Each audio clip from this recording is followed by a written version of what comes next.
नमस्कार प्यारे बच्चों, पिछली वीडियो में हमने कहानी का उद्देश्य जाना था। अब हम पाठ को शुरू करते हैं।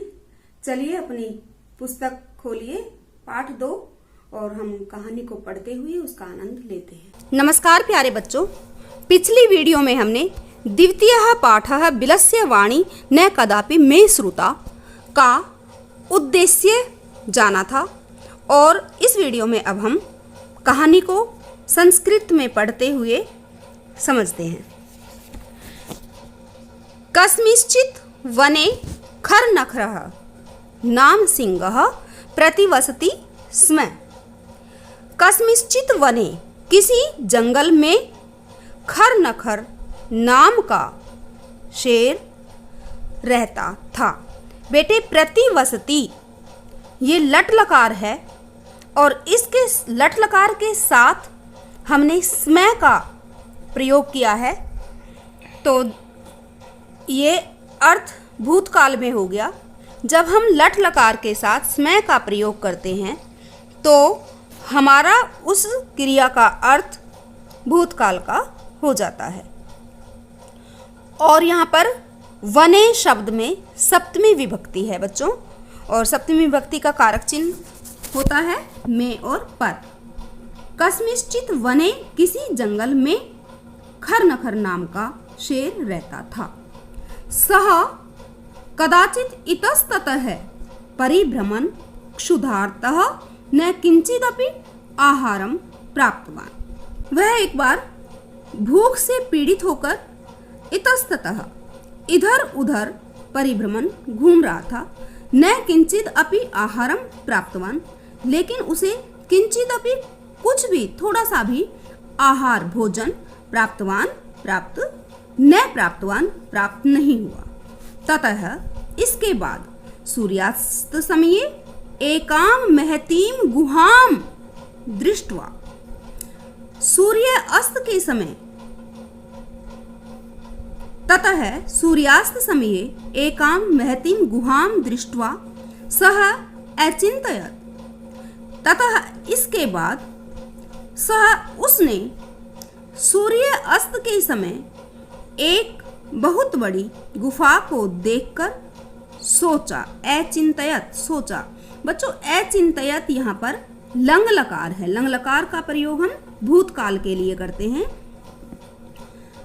और एकाम महतीम गुहाम, गुहाम शब्द यहाँ पर स्त्रीलिंग है, द्वितीया विभक्ति, और एकाम महतीम ये दोनों शब्द इस गुफा के, गुहा शब्द के विशेषण हैं।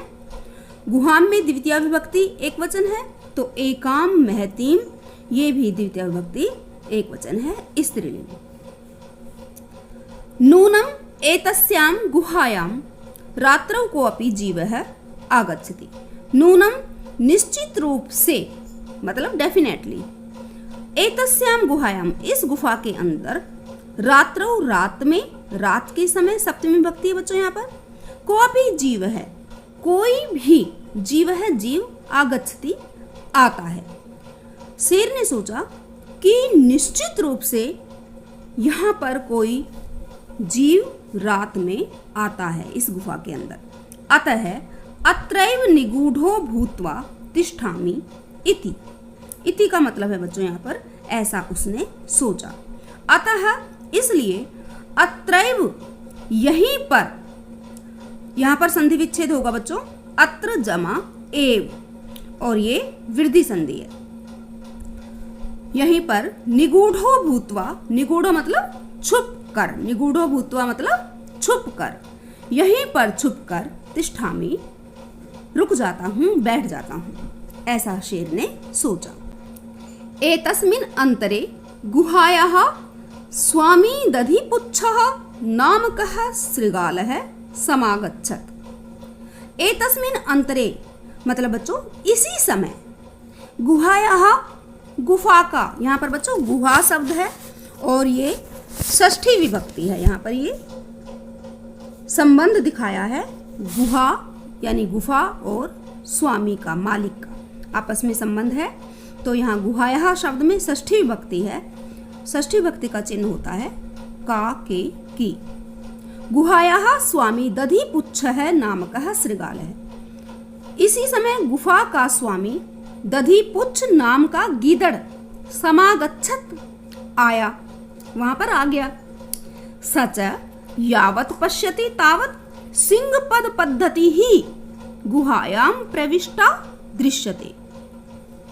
अब गीदड़ क्या देखता है कि सच यावत् पश्यति, समय वह, और वह जहां गुफा के अंदर जहां तक, यावत पश्यति जहां तक देखता है, जहां तक उसकी नजर जाती है, तावत वहीं तक सिंहपद पद्धति ही शेर के पैरों के निशान गुहायाम प्रविष्टा दृश्यते, गुफा में प्रवेश करते हुए दृश्यते दिखाई देते हैं। गुहायाम शब्द में बच्चों सप्तमी विभक्ति है, यहाँ पर सप्तमी विभक्ति का चिन्ह होता है में पर, गुफा में, गुहायाम लता शब्द की तरह चला है ये रूप।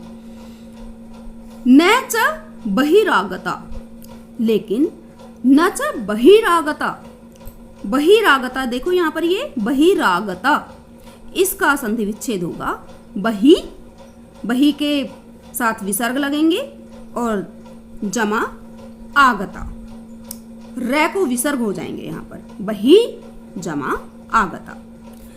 न च बही आगता, और बाहर आते हुए नहीं, बाहर आते हुए नहीं मतलब शेर के पैरों के निशान बाहर आते हुए दिखाई नहीं देते, यानी उसने शेर को बाहर आते हुए, अगर शेर बाहर आता तो शेर के पैरों के निशान बाहर आते हुए भी छपते, तो वो निशान उसे दिखाई नहीं दिए। शृगाल है अचिंतयत, शृगाल ने, गीदड़ ने सोचा, भूतकाल है ये, अहो अरे विनष्टो अस्मि, मैं नष्ट हो गया, मैं मारा गया। नूनम अस्मिन् बिले सिंहः अस्ति इति तर्कयामि, अस्तीति तर्कयामि, अस्तीति में बेटे संधि विच्छेद होगा, अस्ति छोटी की मात्रा और जमा इति, अस्ति जमा इति। नूनम निश्चित रूप से, मतलब पूरे विश्वास के साथ गिदड़ निर्णय ले रहा है कि नूनम निश्चित रूप से, अस्मिन बिले इस बिल के अंदर, बिले में सप्तमी विभक्ति है बच्चों यहाँ पर, इस बिल के, और अस्मिन बिल का विशेषण है अस्मिन शब्द, इस बिल के अंदर सिंह अस्ति, शेर है, मतलब उसने कहा इति तर्कयामि, ऐसा मैं तर्क करता हूँ, विचार करता हूँ, मुझे ऐसा लगता है।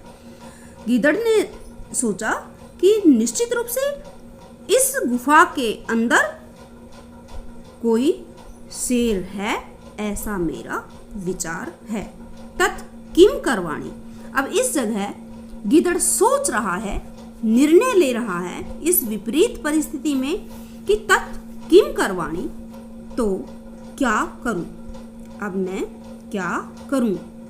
इस तरह से गीदड़ सोचता है, निर्णय लेता है, परिस्थिति को समझता है, और अब वो क्या निर्णय लेगा, गीदड़ क्या निर्णय लेगा, ये हम अगली वीडियो में पढ़ेंगे।